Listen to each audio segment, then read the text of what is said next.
আসসালামু আলাইকুম সুপ্রিয় প্রবাসীবৃন্দ, আপনাদের সকলকে বাংলাদেশ দূতাবাসের পক্ষ থেকে অসংখ্য অভিনন্দন। আমি তারিক মাহমুদ পাশা, বাংলাদেশ দূতাবাসে আছি প্রথম সচিব হিসেবে। আমার সাথে আছেন স্যার। জি স্যার, আমার নাম আসিফ আনাম সিদ্দিকী। আমি প্রথম সচিব শ্রম কল্যাণ হিসেবে এখানে দায়িত্ব পালন করছি। Thank you sir. স্যার, আমরা বিভিন্ন সময় বিভিন্ন ভিডিও কন্টেন্ট তৈরি করি আপনাদের কাছে সেবার আরো কাছে পৌঁছে দেওয়ার জন্য, সেবার মানোন্নয়নের জন্য। তার ধারাবাহিকতায় আমরা আজকে কথা বলবো প্রবাসী কল্যাণ কার্ড নিয়ে। স্যার, আমি প্রথমে আপনাকে প্রশ্ন করব, একজন প্রবাসী কেন ওয়েজ আর্নার্স বা প্রবাসী কল্যাণ কার্ড মেম্বারশিপ নেওয়া উচিত এবং এর জন্য কি কি শর্ত আছে? ধন্যবাদ পাশা। আসলে ওয়েজ আর্নার্স ওয়েলফেয়ার বোর্ডের কার্ড বা সদস্য হিসেবে নিবন্ধন, বা আমরা যেটা আমাদের প্রবাসীরা খুব সহজে বলে থাকেন সেটা হলো প্রবাসী কল্যাণ কার্ড।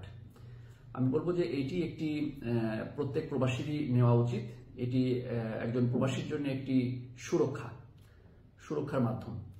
কারণ আমাদের প্রবাসী যারা বিভিন্ন দেশে কাজ করছেন, শ্রম দিচ্ছেন, বাংলাদেশে অতি গুরুত্বপূর্ণ আমাদের রেমিটেন্স প্রেরণ করে থাকেন, তাদের প্রত্যেকেই একটা খুব মনের ভেতর থেকে একটা চাওয়া থাকে, সেটা হলো যে উনি যদি বিদেশে বা প্রবাসে কোনো কারণে বিপদে পড়েন, বিপদগ্রস্ত হন, তো সেখান থেকে উদ্ধার পেয়ে দেশে যাতে উনি ফেরত যেতে পারেন। আর আরেকটি যে বিষয়, সেটি হলো যে কোনো কারণে দুর্ঘটনায় অথবা প্রাকৃতিক কারণে যদি মৃত্যুবরণ করে থাকেন, তার মৃতদেহটি যেন সুন্দরভাবে বাংলাদেশে পৌঁছায়। তো এই বিষয়টি খুব গুরুত্বপূর্ণ একটি চাওয়া। এটি একটি স্পর্শকাতর বিষয় এবং রাষ্ট্র হিসেবে আমরা মনে করি যে এটি অবশ্যই সুন্দরভাবে প্রতিপালন হওয়া প্রয়োজন। তো আসলে প্রবাসীদের এই যে যদি প্রবাসী কল্যাণ কার্ড করে থাকেন বা সদস্য হিসেবে নিবন্ধন করে থাকেন, এটার যে সুবিধাগুলো রয়েছে সেগুলো বললে আমার মনে হয় বিষয়টি খুব সহজে ক্লিয়ার হবে। সুবিধা যেটি রয়েছে সেটি হলো যে যিনি প্রবাসী কল্যাণ কার্ড করবেন, উনি যদি কোনো কারণে ওনার বিদেশে মৃত্যু হয়, সেক্ষেত্রে ওনার মৃতদেহটি বাংলাদেশে পরিবহনের ক্ষেত্রে আমরা দূতাবাস থেকে বিমান ভাড়া প্রদান করা হয়ে থাকে সরকারিভাবে। তো আমরা রোম দূতাবাস থেকে যেটা করি যে এখান থেকে আমরা গড়ে প্রতিটি লাশ প্রেরণের জন্য 1400 ইউরো পর্যন্ত বিমান ভাড়া সহযোগিতা প্রদান করা হয়। এছাড়া যেটা হবে যে প্রবাসী কল্যাণ কার্ড যে ব্যক্তি করেছেন, ওনার নমিনি যিনি থাকবেন, সেই নমিনি বাংলাদেশের প্রবাসী কল্যাণ মন্ত্রণালয় অথবা তার নিজ জেলা, যে জেলাতে তার স্থায়ী ঠিকানা দেওয়া রয়েছে, সেই ঠিকানাটাতে সেই ঠিকানার যে জেলা প্রশাসকের কার্যালয়, সেখানে আবেদন করে তিনি একটা ক্ষতিপূরণ বা অনুদান পেতে পারবেন এবং এই অনুদানটি 3 লক্ষ টাকা পর্যন্ত। এছাড়া আরেক যে বিষয়গুলি রয়েছে, যেমন যখন একটি মৃতদেহ বাংলাদেশে পৌঁছায়, হযরত শাহজালাল ইন্টারন্যাশনাল এয়ারপোর্টে আমাদের প্রবাসী কল্যাণ ডেস্ক রয়েছে। তাৎক্ষণিকভাবে কিন্তু এই ডেস্ক থেকে মৃতদেহ দাফন কাফনের জন্য 35,000 টাকার চেক প্রদান করা হয়। তো এগুলো অনেকটা আর্থিক সুবিধা আমি বলবো। এর বাইরেও আরো কিছু বিষয় রয়েছে, যেমন একজন প্রবাসী যদি বিদেশে বিপদগ্রস্ত হন, কোনো কারণে আহত হন, উনি দেশে যেতে চান বা এখানে ক্ষতিগ্রস্ত হন, তাহলে প্রবাসী কল্যাণ কার্ড করা থাকলে সেখানে আমরা দূতাবাস থেকে তাকে আর্থিক সহায়তা বা বাংলাদেশে প্রেরণে প্রত্যাবর্তনে সহায়তা করা হয়ে থাকে। এছাড়াও একজন প্রবাসীর সন্তান যদি বাংলাদেশে কোনো স্কুল কলেজে ভর্তি হতে চান বা কোনো অনুদানের বিষয় থাকে, স্কুলে ভর্তির ক্ষেত্রে কিন্তু প্রবাসীদের সন্তানরা প্রবাসী কোটার একটা সুবিধা পাবেন। তো এই সুবিধাগুলো রয়েছে প্রবাসী কল্যাণ কার্ডের মাধ্যমে। স্যার, বুঝতে পারছি, ধন্যবাদ স্যার। তাহলে স্যার, দেখা যাচ্ছে যে একজন প্রবাসী তিনি প্রবাসী কল্যাণ কার্ড করার মাধ্যমে দেশে, ইতালিতে এবং বাংলাদেশে অনেক সুবিধা পাচ্ছেন, তিনি তার পরিবার সুবিধা পাচ্ছেন। তাহলে প্রশ্ন হচ্ছে, একজন প্রবাসী কিভাবে এই কার্ড পাবেন? তার কি এমবাসিতে আসতে হবে, নাকি অ্যাপয়েন্টমেন্ট লাগবে, তার কি কি ডকুমেন্ট লাগবে? জি, ধন্যবাদ। হ্যাঁ, এই বিষয়গুলি জরুরি, আমাদের কাছে অনেকেই প্রশ্ন করে থাকেন।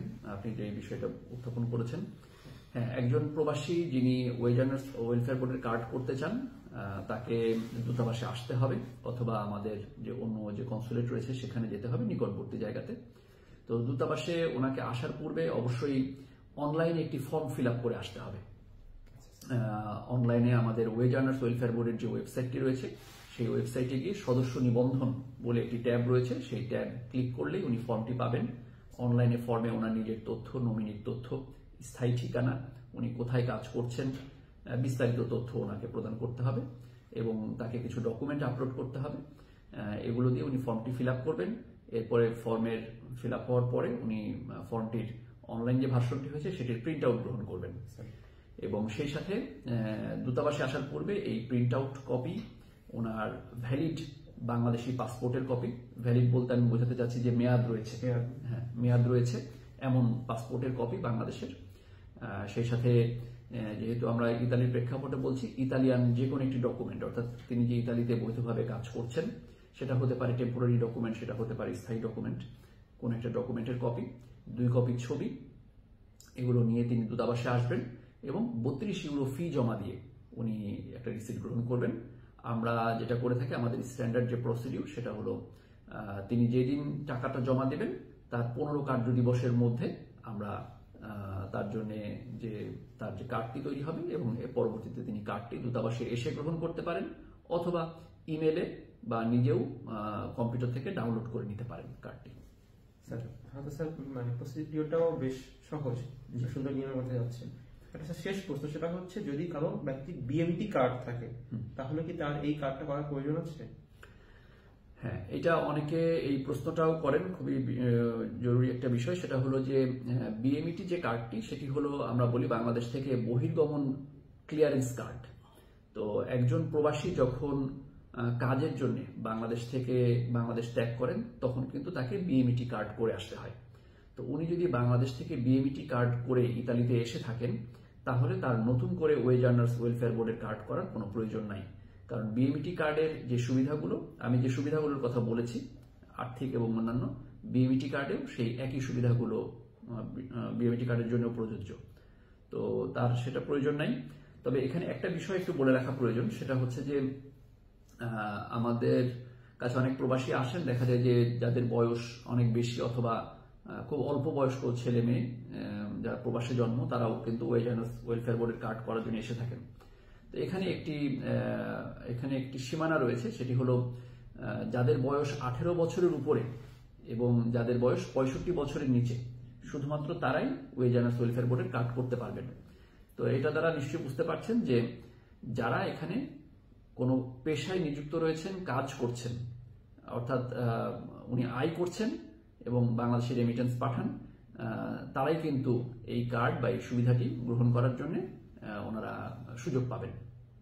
আপনাকে অনেক ধন্যবাদ।